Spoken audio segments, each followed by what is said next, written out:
Alright, nkulamusiza akonyo mukwano gwange najjo sinzo bango otuliriza we bali kwekumira ku mayengo gana aga UG Update CV. Robert Kyagulanyi Ssentamu, President w'ekibiina kya National Unity Platform, awadde Mwami Yoweri Kaguta Museveni obukwakkulizo okusinziira ku kusaba kwe yasabye ng'asaba bannayuganda bagenze mu maaso n'omusonyiwa ku ebyo byagenze mu maaso n'okubayisaamu n'okubakola. Jjukira nti nno gyevuddeko emabega wali eri mu kisaawe Kololo ku mukolo ogwategekeddwa First Family eya Mwami Yoweri Kaguta Museveni nga baagala kusabira kitaawe saako ne bannayuganda ne mu Buganda bonna basobole okuba nga bawa kitaawe Mwami Yoweri Kaguta Museveni ekisonyiwo ku ebyo ebibi byazze abayisaamu kubatuntuza kwazze abatuntuzaamu. Naye wano bannayuganda babadde nnyo concerned ku nsonga eno era bangi bagenze ku mikutu egya social media ne bateekayo concern yaabwe.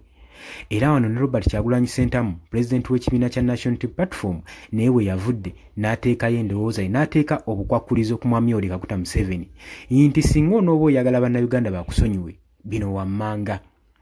Oli ku UG Update CV kosinzo bango otuliza gwa tanatweyungako kusaba kirira wansi waliwo ekigambo subscribe kikooneko waliwo n'akadde nako tuwerabira kakuunako nakugambye kakuyamako kuleetera notification message okusobola okulanga oli alanti ofune information oleme kutambulira mu butamanya gwe subscribing ku UG Update CV yokone mukade ebisigadde byokuleetera okumanya information egenda mu maaso mu ggwanga obitulekere.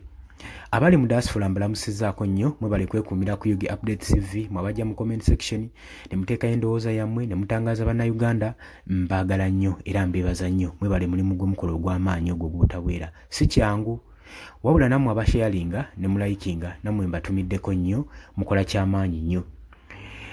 Nga bwe nkugambye nti nno mu wiiki ewedde Yoweri Kaguta Museveni yalumba ku kisaawe Kololo baategekayo okusaba okwawamu okusabira Mwami Yoweri Kaguta Museveni anti omutonzi agende maaso n'omusonyiwa ku ebyo byagenda mu maaso ebyamusobako naddala ebbanga lyonna lyamaze mu bukulembeze bwe emyaka 4 gamaze mu bukulembeze wabula yagenda kusaba mutonzi wabula teyagenda kusaba bannayuganda kumusonyiwa. Abangi bagamba Yoweri Kaguta Museveni nga tannayolekera wa mutonzi gena musonyiwa yandisookedde mu bantu n'asaba okwetondwa kwe n'alaba oba kunaamuweebwa nga Mukama Katonda tannaba kubeera nga amusaba kisonyiwo.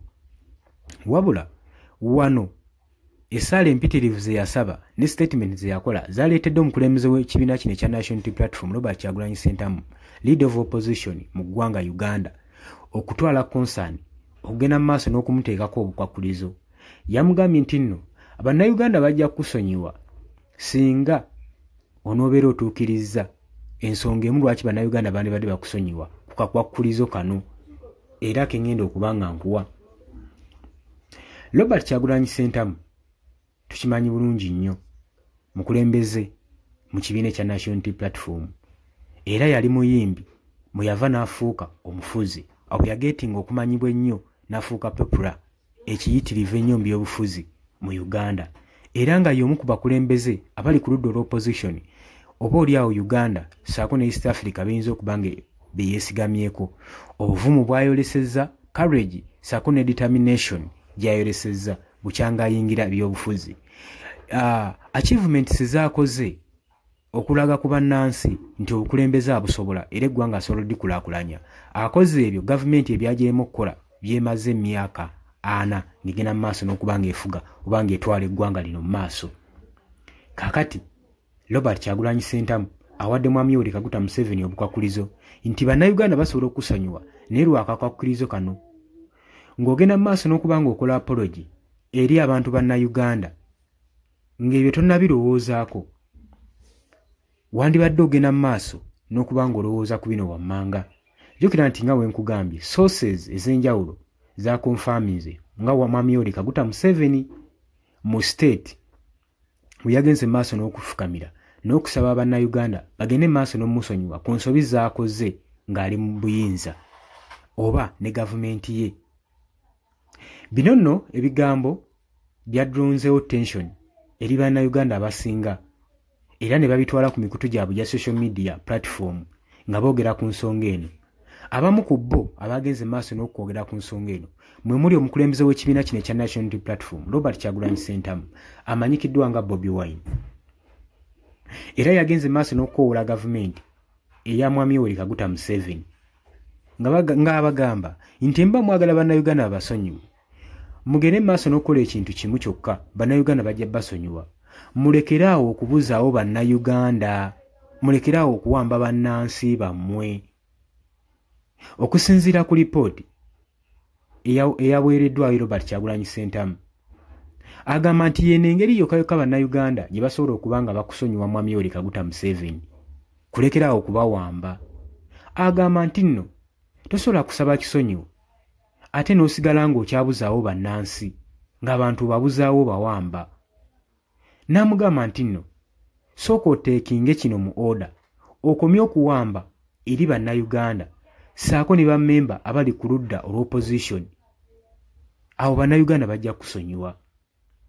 Former leader of opposition Mathias Mpuuga naye kino kyamukubye wala n'agenda maaso ku mukutu gwe n'abaako kyatangaaza eri Yoweri Kaguta Museveni, era ng'amugamba mwami Yoweri Kaguta Museveni alekerawo okutagetinga ba members ab'opposition wabanga ayagala kisonyiwo. Former leader of opposition ono ng'agenda maaso n'okukola ebyo yabadde concerned nnyo eri abantu abagenda maaso n'okuwambibwa naddala abali ku ludda olw'opposition, era ne bamugamba alekerawo okuwamba, okutokyalinga n'okubuzaawo bannansi bannayuganda naddala abali ku ludda olumuvuganya. Yeno yokka y'engeri bannayuganda gye bayinza okwekuba mu mutima okusonyiwamu, newankubadde bingi ebibi nkuyanja by'obatuusizzaako nga n'emu tebiyinza kwogerwa. Naye ffe ekyuka kye tukusaba, kubanga famire z'abantu b'owamba bagenda maaso n'okudaaga ate temubakompasetinga, mwe temumanya nti bye muwamba baliko abaabwe oba balina obuvunaanyizibwa mu ggwanga. Ye owaayi w'obanga wasabye ekisonyiwo kikyolazeewo, ekyo kiyinza okukuleetera okuwa ekisonyiwo ne bwe wawamba okyabalemedde. Kira wakati ng'agenze mu ssaala Jjuuzi Jjolya-Balamu mutabani we mwami Muhoozi Kainerugaba era nga ye Chief of Defence Force kajje awambe bodyguard wa Robert Kyagulanyi Ssentamu amanyikiddwa nga Eddie Mutwe, era ng'ono yavaayo bamukyunyizza okuva mu basementi za mutabani we Muhoozi Kainerugaba, era n'ebikolwa byannyonnyola bye bamukolako tebikolebwa mutiitiizi.